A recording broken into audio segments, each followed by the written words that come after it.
Okay, so start the car. I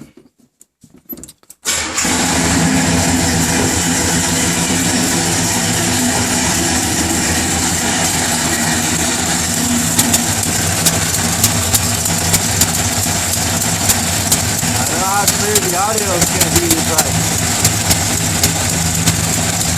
look, everything seems tight.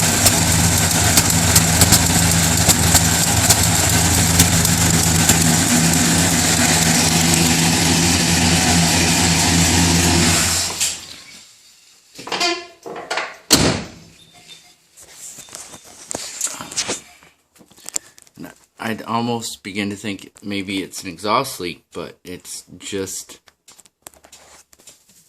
this cylinder that's causing problems.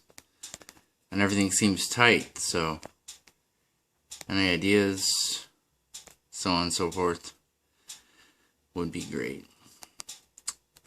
Old 350 rocket, by the way. I'm just asking. Thanks.